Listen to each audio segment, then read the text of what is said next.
Oh, hello. Kan channel là lâu lồm. Lệ chịu. In giờ vào in. Trái làm gì vậy? Với anh chú. Thiên bật thung sợi cái tung. Thật là phiền thủ. Bản hình là phải xem là. Bật thung là. Thiên tắc tắc. Ăn sợi chân này. Hey. Kan cũng có vẻ trăng dễ là. Exercise là khi thảo luận của này. Các mình dâu mi bùi tê,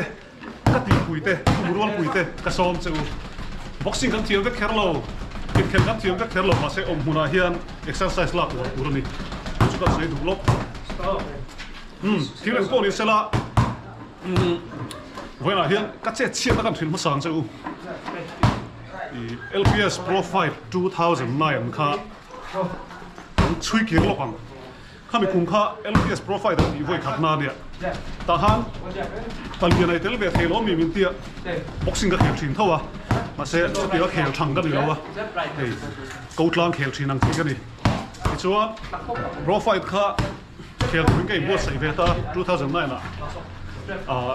cốt sa, em hắn ta, cảm ơn em hắn ta chú boxer này á, giải thiệu nãy ta u này. Anh này hang anh tiếng Arab ra cái fit khóc mấy bát thiên hồi là zara mà rồi chú đủ anh thiên là cao tao ege cảm xúc dễ lắm thì khăn bị cùng khan profile khăn tì trùng khan cái fit khóc mấy anh ấy nó tao chun giảm biển cái cha khóc mấy cái thà sao vậy này mà rồi chú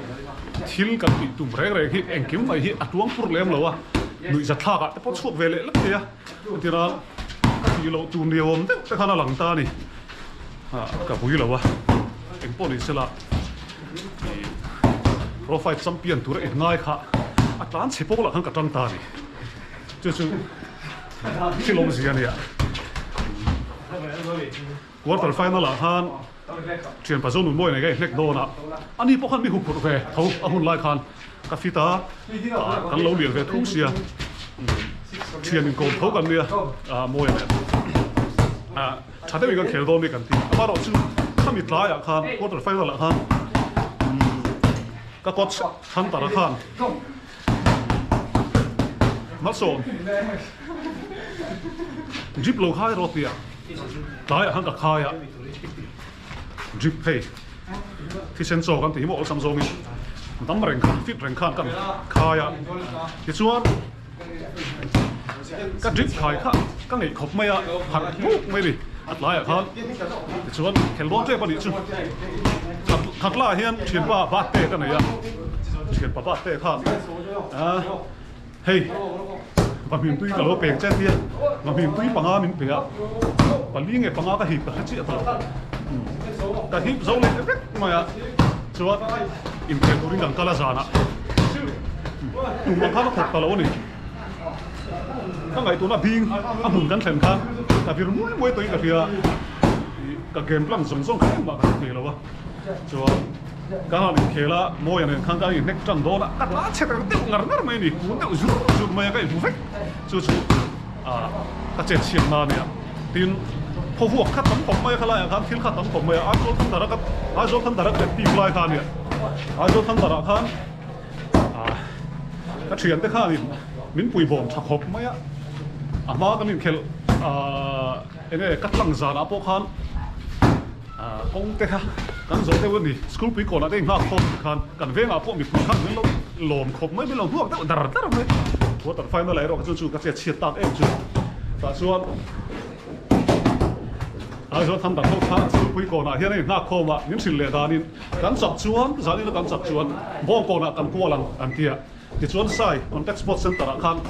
อันเราอีกหักคบมาดอกล้านทันทีที่ชวนกันเข็นล้นจานี่ใส่อ่ะขันอันใบข้าถุงจีเต้ถุงเหลวเต้จีเต้หมักสักจีเต้ข้าตีนส่งเนี่ยข้านี่มันก็ละอ๋อใช่อ่ะครับอันเรสก็ห้ำเวลเลยนี่อันดิ้งตัวได้ห้ำเบ่งเช่นของมายาตีที่ชวนอินเคลตัวข้ากันรู้ตะเกียบผมไม่ลองจอยอมทักของมายาข้าแต่กันละหัวกันอันสุยะเช่นเพจูกัลป้าไอ้พวกนั้นกัลเคลมีสปอร์ตแต่เขาที่เวลเฮียนก็เลยที่เวลเฮียนหนัวมันติดของมายา chuan kan khel ta kan zan khan kan dar ba ka zai thiam kan tiang chi ho hi enge an tam khom maya zai thiam sai lo wa ro ba ta tam me ma te ka tin ti melody ron kal lai khan nia ti melody te ho ina concert anon nei lai khan nia atlai khan ma ni chet la khan kan jam ho ani anu sang te ho len lo ta than thong te ho len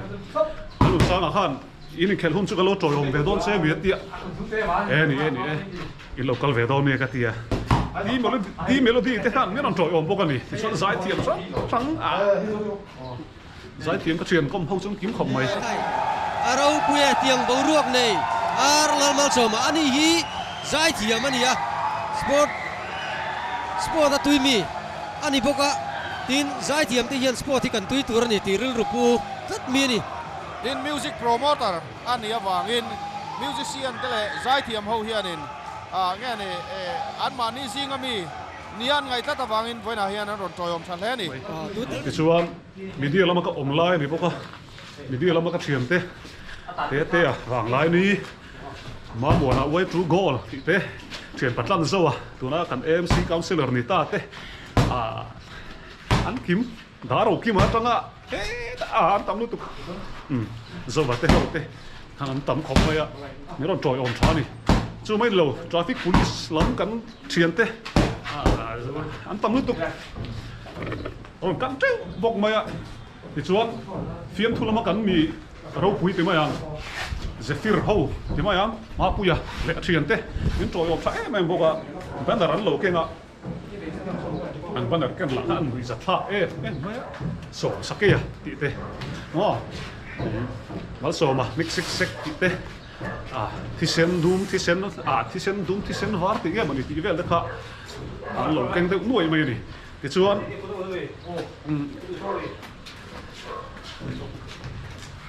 ring chung ka han lo na ma pu ya te thil ron ken ang chi te kha kan chi te kan hi sa em mo ya ke ma han ka ring lu om lo lak lo bok nen khan chu ka hai de woi ka ti chu mi hi an la drip ka khai bok va mim tui hi bok ring lu kha an concentrate te lo te le kan kan chan na tu sa min ka se the lo wa chuan ka tum rom ka thleng ta lo ani kha ti hun lai kha mi zo vocal band kan ti hun lai kha ne kan zai thina isaka te rem pu te ho nen kan la zir le kan rong bola tur kha ka thum lem pha lu ka ni chumi wang te po chu liang te ka tia a hun lai kha chuan pathian in boxing hi ka ti tura ada lo liang te ka tia tin ka ezon na lam ne na in mil lo ka photographer kan ya boxing ka ba khel de ya in lai la ma te media lam mi kan i wangin chanchin bua te thil ka ba ji te thin boka music kalam nei kan i wangin ka ba ji te thin boka khang ho te po kha min support tha em a zo zam weekly ti a hun line kor fuel min lei saka in GI Infotech vel song khan kan poisa min pe them lu sponsor khan tam lu tu khamizan khan ani na ta ka chuan poisa ha ka dong tu ani ma se chu tu bang khan ka cheta lo wa boxer thobe vein training and pecha ima ba ga po len chu tur ni le po hu phur nai ni la bang tro nei lo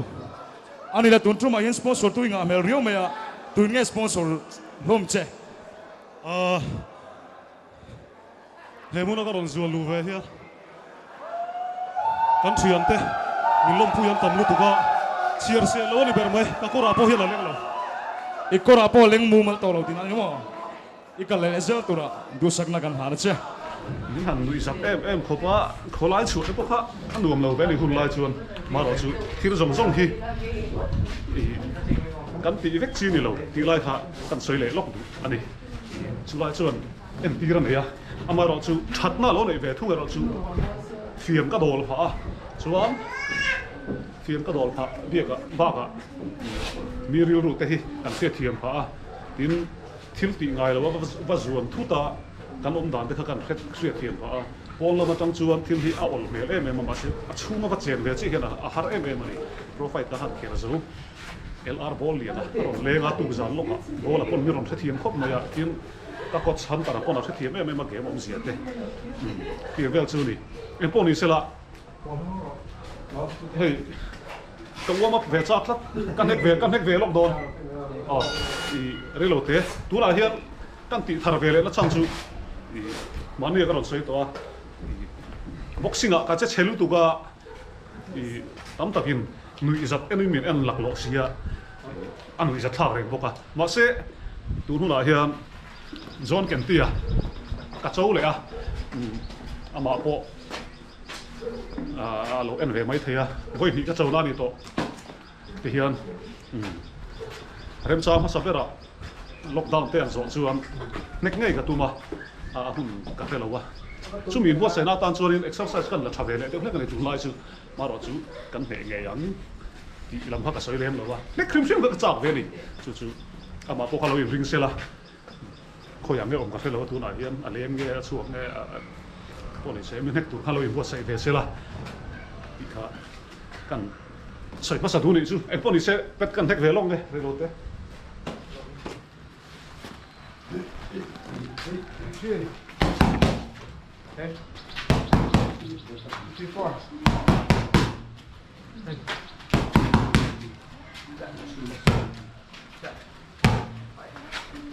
ก็เราใส่ชุดส้มเลยตัวขัดเตียโปรไฟล์กันหันจำเปลี่ยนเราเอ็มจุ่มคันอาจจะทันตัดหัวขากันจนเนี่ยแล้วกันอัติระโปรเอ็มสีคอนแทคสปอร์ตเซ็นเตอร์โปรเอ็มหัวขาที่ชวนอันตรายสีขัดตีกันตรายสีเด็กตั้งหนัวคันอันสวยเลยดารินอันนู้นเราอีกันหัวเสพเป็นที่เรามองแบบพวกใหม่อันนู้นเราคันเราหัวเสพอันนี้อันตู้กับพอตู้มันนุ่มไปเลยมั่วอันสั่งแบบเดียวนี้เอ็งพวกนี้เสียละอันที่เสียละนะตัวเฮียนจอมกันที่เล็กตัวนี้ก็พอใส่ชาร์ตตัวนี้นะพี่มาเราชูฟิล์มเดสเฮียนสานโต๊ะเราวะทีนใกล้สนนั่นเนี่ยพวกอินบิลเราวะที่แค่ฟิล์มนี่ไม่เกมันเนี่ยมีพวกออฟฟิศกันละหลายอะดูเลยอันนี้เด้งอะดูเลยอะดูเขาอันนี้เด้งเราวะที่เต้นเคละแบบนี้ต้นเต้นเคละขัดตีขันเห็นไหมอะเกี่ยวกับฟอโตกราฟกันเนี่ยกัดวัวบ็อกซิ่งกับแข่งแบบนี้ไหมอะอะไรสุดเสียตัวเรามาในนวลตีซองที่สวนในเรากันตีเฮียนนู่นนั่นนี่มากินอันนู้นแบบนี้ใช่ไหมนี่เอ็งพวกนี้เสร็จละหินส่งตีฮีเรมเวกเราวะไอ้พวกจู่โปรไฟล์ตึกันแข่งตัวกัดจะเชื่อเลยมารอจู่ยีนนเลยสักกันตุ่มนั่นใช่ไหมฮิจู่โปรไฟล์ตัดสับแข่งเขากับทิ้งจู่เราวะอาจารย์เปลี่ยนลายจอนกันเตียนเน็กได้เอ็มเตียนสวยค่ะเน็กเวกจากบ้านเนี่ยดูเลยไม่เน็กคลิปเสียละปุยกันติดแล้ววะมารอจู่ลานเชียร์เลยตีเวลค่ะกันนี่โดนเราที่นั่นสวยโลกตัวบ้านนี้ข้าจู่ก็ problem ใครเสียจิบกับเขาyaมันมีตุ้ยข้าตัวไอ้ตั้มลูกแต่กระบอกเสียโดนเจ็บมั่วอินเข็มโดนดาร์คุมดาร์เวลเล็กกับที่รู้แทงกันอยู่บางอินตัดว่าอินก็จะเฮเราที่นั่นอีกชุดเอ็กโพลิสละเฮหุ่นมินทีระเจ็บเป็นโลทีระเมโลเอ็มชินตูเตโลกตูกันชินตูเตให้ไว้เลยเฮียนไว้นี่มวนเต้ลกเฮ้ยมวนเต้ประคันสโลกเดี๋ยวก็หายเถอะอันนี้ที่มิวสิกสคูลอ๋อขัดลาปกติเมมเบอร์นี่บ่ชวนอันนี้ที่มวนเต้อะขันป้าจอนกันตีกันให้โดนมาก็รวยอันนี้ที่เฮียก็กดสตาร์อันนี้จู่มวนเต้โปรไฟล์จัมเปี้ยนอันนี้ชวนกี่นาทีเราก็เตะเลยเฮ้ยลูกบุกอันนี้กาฟานี่ฮีอันนี้พอบ็อกซิ่งกันแค่โดนทีนนวลกันทีชวนเฮ้ยไรเฮียนผู้เสียปุยออกมาแล้วที่นั่งเบรเร่เตะผู้เสียปุยวันหลายจู่อ๋ออันนี้ดูเด็กไม่เท่ตัวกันทีน่าให้บังเทนะออกมาบังเทนี่เราก็อันนี้โปรไฟล์จัมเปี้ยนตุ้มเท่านี่ผมอุปถัมภ์เรามากันปั่นนี้กันติดดูทีนะตัวไล่จู่วันจู่อักโก้กันทีน่าอักโก้กันทีน่าฟังยินกันแข่งเทเราที่มาสอนพวกไม่นี่พวกแต่ถ้าอันนี้จู่บอกสารนี่เราว่าที่ไงพวกนี่เรามาเสีย exercise นี่อ่ะไงพวกมอรันเทลเวดีเวลาเฮียนพวกนี้เสร็จละกันเสียเวลเที่ไม่รู้ที่สักเสียเรากันเสียเวลา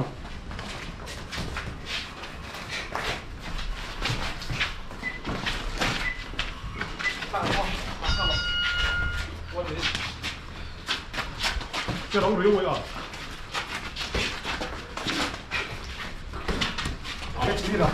sorryแล้วก็บ็อกซิ่งฮีพิเศษลาตัดใช้แม่ไม่อ่ะMMA ลำก็อีกชุ่มที่จู่พิเศษลาตัดใช้เลยจู่ละสั่งจู่อินทราดังไอ้ที่ทักลงไม่อ่ะเทเบิลเทนนิสเขียวชิ้นเท่ากันเนี่ยยี่ที่เขียนปุ้ยใช้แม่มาอ่ะบอลละจังอ่ะ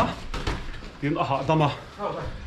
อาหารทากบอกว่าอาหารทากแล้วสั่งจู่เทียมเขียนว่าทางกันกูนะบอลกันซาร่าบอลลุ่มกันเสร็จแล้วฮะเอ๊ะมันทางนี้ติดลาบต่ำตัวนี่จู่เราอินพิเศษแล้วยังไงปุ้ยหมดตัวนี่ฮะก็เราช่วยเลยช่วยนี่จู่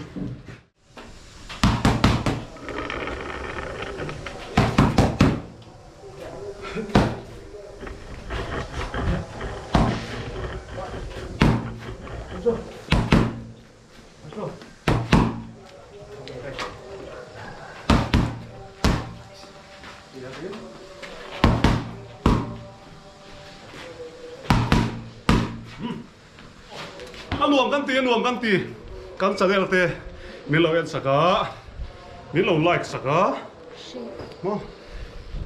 มีเรา subscribe สักตัวรินคลิปตัวมีปุยเตกันเกลจูบายบาย